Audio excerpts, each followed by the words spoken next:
Have you heard what I said? Yes, honey, you are going on a date with another man this Friday and you are fine with it. Her amazement was evident. Not at all. But what options do I have? As you pointed out, I do not have power over you. You are your own individual. Your tone and expression indicate that you are determined to follow through. So, what other options do I have? I will be back. Do not let your delicate macho ego to get in the way. I love you. And I will make it up to you, as you will see. So you know it's incorrect. I responded calmly. What do you mean I never said that? I deserve it. Will your and my parents agree with you? Gina looked down, unable to respond, clearly expressing guilt. I let the silence linger, knowing her internal battle. You and I both know that they won't. When you claimed you'd make amends to me, you realized your actions were wrong. What? When? Why would you need to make it up to me? If it was just lunch with friends or a haircut, there would be no need. You stated it knowing it was incorrect, which makes you unethical. Her voice was decrypted in an ambiguous manner. But you said I could do it, she argued. No, I never have, and never will. I simply admit that I cannot stop you. I do not approve.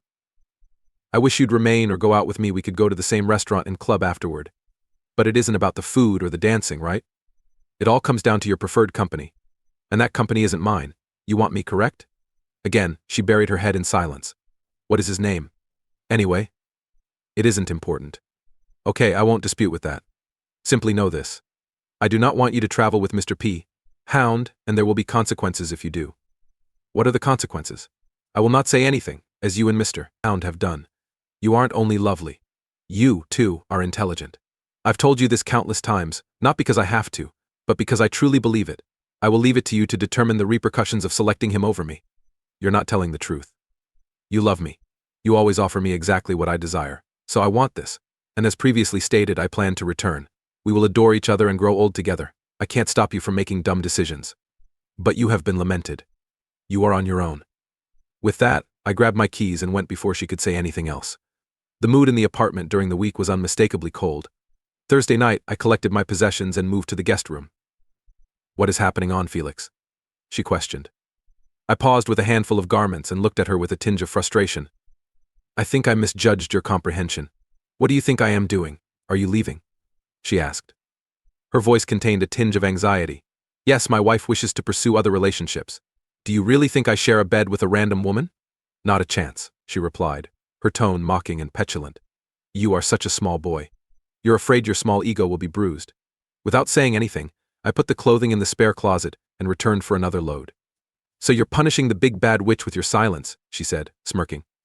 Do you see how pathetic you are? My only response was to mention the consequences. She could not claim ignorance. She had been warned. Friday afternoon, I left work early and went to an upmarket unisex salon to treat myself to a professional contemporary haircut, a perfect straight razor shave, and a simple manicure. However, there is no bright nail paint. Next door, at the men's clothes store. I chose a nice casual button-down shirt, jeans, and jacket. While I momentarily pondered new shoes, I reasoned that new kicks and dancing might not go well together, so I passed on that option. On the way home, I stopped at the vehicle wash for a complete deep cleaning, which left my truck looking spotless. Back at home, I took a refreshing shower. I waited in the living room while I heard Gina arrive and head for her own shower. Half an hour later, she appeared in a new tiny black dress that I had never seen before, exposing a tempting flash of cleavage. She paused on the final step and looked at me, as if anticipating a compliment. When I stayed mute, she looked at me again, her eyes widening. Wow, you look terrific. Where are you going? What else is out there? I mock her patronizing tone. Did you think your dumb husband would simply sit at home? Twiddling his thumbs, waiting for you to grace us with your presence, while shaking his head. I opened the garage door and added curly. And I thought you were insightful. How mistaken can one person be? Well, I do not want to keep Melissa waiting. With a delighted smirk, I slipped into my pristine truck, her cry echoing in the background. Gotcha. Melissa and I had a great time at a wine bar known for its light dinners and live piano concerts on weekends, which brightened up the little dance floor. Our work report had previously showed that our conversations were effortless. Even more rewarding was her respect for my sense of humor. It may sound cliched, but it is undoubtedly true. Few things are more heartwarming for a man than hearing a woman laugh at his jokes. We clicked easily, and on several occasions, our lips touched gently against ears, cheeks, and lips, sparking a spark between us that felt nothing short of amazing. However, we both knew that I was still married and respected the restrictions that came with it, so we spent the evening leisurely, sipping wine and flirting with our eyes while we talked. I dropped Melissa off at her place. She did me a favor by rubbing a drop of her scent onto my shirt and leaving traces of her freshly applied lipstick on my collar, neck, and cheek. She kissed my cheek and said goodnight. "Go get her, Tiger," she teased. We laughed as I stepped into my pickup and drove home. It was barely 10 a.m. when I walked into the enormous shill. "Where the hell have you been? You never said where you went with your mystery, Mr. P. Hound." I would have inquired if you used protection. But honestly, I don't care if you suffer the repercussions since I'm tired of your deceptive, cheating ways. So I don't care about your locations, activities, or companions. I had a fantastic experience and I appreciate you very much. What do you mean by thanking me? If you hadn't naively suggested opening up our marriage, I would not have had the opportunity to get to know Melissa better. What a magnificent woman, smoking hot. "Thank you, dear," I said. Jaina let out a piercing scream, making me wonder if a neighbor would call the police. "You know, I loathe her." "Hisham, why do you suppose she was the first one I called?" I added. Jaina stared at me, surprised and disbelieving. "What have you said?" "Once again, I appear to have overestimated your intelligence," I commented. "Pull yourself together for a bit. This isn't particularly difficult. You chose to reject me and flaunt it by dolling up for an anonymous jerk. You're wearing outfits you've never worn for me, and you're astonished when I fall off suit. You changed the conditions of our marriage against my will, and I merely repeated your actions. The only difference was that I had the decency to inform you who I went out with. For some weird reason, you're too embarrassed about your relationships to expose their identities. So, MS, rocket scientist, what exactly is the problem?" The wind was knocked out of Gina's sails, and tears welled up.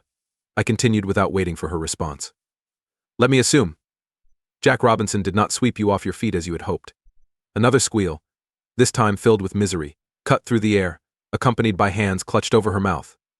"How did you find out?" Jenna screamed, in a tone similar to a game show announcer, and once again, your intellectual shortcomings are laid bare for all to see. Consider this: you work in an office with at least 10 other women, and Jack is known as the world's largest womanizer. Everyone knows who is engaged with whom, and rumor is widespread. You used to participate in it as well. So, my love, did you really believe you'd be the exception? For over a month, numerous of your alleged friends have been warning me of your vulnerability to Jack's charms, implying that you were not just falling for his tricks, but actively seeking them out. I casually said googly eyes, as one of your coworkers described it. Who knows? Maybe he left her for you. Hell had no rage in all of this. The word on the street was that tonight was the night he planned to claim you as his own, with a room reserved at the Marriott. I continued. I am intently studying her reaction. Apparently he favors the Marriott for the first meeting, followed by Motel 6 or the woman's home. Were you ignorant of this? Her enlarged eyes revealed her shock and dismay at being exposed as a naive and easy prey. Tears flowed over her cheeks as she admitted, "All fit licks. I'm so sorry, you're correct, I've been such a fool. How can you endure being married to such a foolish lady as me?" Ah, Jaina, here's some excellent news. I do not have to. I don't need to stay married to your silly, promiscuous self. The divorce papers will be served to you tomorrow morning. We're only renting this place for 3 more months. So, either renew it or use the time to locate something more appropriate. Her voice quivered as she inquired. Where will you go? Melissa has provided me a place to stay while I sort everything out. She uses her extra bedroom as her office. She advised that once the divorce is official, we look into more favorable conditions. I have to agree that they look quite promising. I'm excited to explore them further. Everything else you and I have will be split down the middle. You can now sleep with whomever you choose without having to put up with a whiny husband's reprimands. I hope. Jack's worth at Epilovac met with some of the other husbands who had fallen prey to Jack, also known as Mr. Hound. One evening after supper, he noticed his car had been vandalized. The windows were cracked, the paint was scraped, baby excrement was smeared on the seats, the wheels were stolen, and there were other damages. As he examined the wreckage, 3 masked criminals, all dressed in black, stealthily robbed him and battered him severely. The authorities were perplexed as to why the attackers, who appeared to be pursuing his wallet and a bogus Rolex, would inflict such terrible blows on his crotch. Their inquiry came to an end when they found no witnesses and the parking lot cameras had been vandalized. Meanwhile, the victim's authorities were playing poker in one of their homes. Following his rehabilitation, Jack wanted to relocate out of state. His current location remained unknown and largely insignificant. After acquiring an apartment, Jaina finally moved out. Melissa chose to migrate to another state once she realized I was pleased with her. We never crossed paths again. I stayed with Melissa for a while, but we both realized that short-term satisfaction doesn't always transfer into long-term compatibility. As a result, I located a townhouse close and settled there. Over time, I matured, gained insight, and improved my physical fitness. I formed a deep bond with another member of my gym. Naturally, one thing led to another, and I found happiness with someone who was genuinely intelligent and loyal. Second story. I need advice. We caught him sexting. I 29F. I live with my lover. 32 meters. We had been together for a year and moved in together 3 months ago. In all of my previous relationships, if you can call them that, I was subjected to lying, manipulation, cheating, and other forms of abuse. Everything about my current relationship appears to be going well for both me and others around me.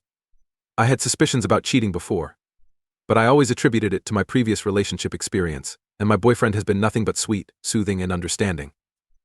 I arrived home from work early, and while cleaning, I discovered my boyfriend's old phone. I know my curiosity got the best of me, so I turned it on and went through it. I discovered that he had been sexting many people during our relationship, trading nudes and sending films of himself masturbating with my stuff and my dog in the backdrop. Back in December, we were returning to his home state to visit his family, and he flew out a day earlier than I could to work, and he attempted to meet up with one of the women on his one free night, while I was on a red-eye flight to meet him. The only reason he failed was that she was unwell. I have no evidence of physical cheating, but this clearly qualifies as cheating in my eyes. This is where I need advice. Do I tell him I found out and checked his phone? Or should I casually mention that I think sexting is cheating and see what he says? I aim to end the relationship regardless. This is a huge deal breaker for me, especially given my previous experiences. Thank you for joining us on this chapter of Relationship Stories. If you were moved by these stories, subscribe and turn on the notification bell. Don't skip out on the upcoming emotional roller coaster of relationships. Your contribution is greatly appreciated, and we can't wait to share more intriguing stories with you. Until next time, remember that every relationship has a tale to tell. See you shortly.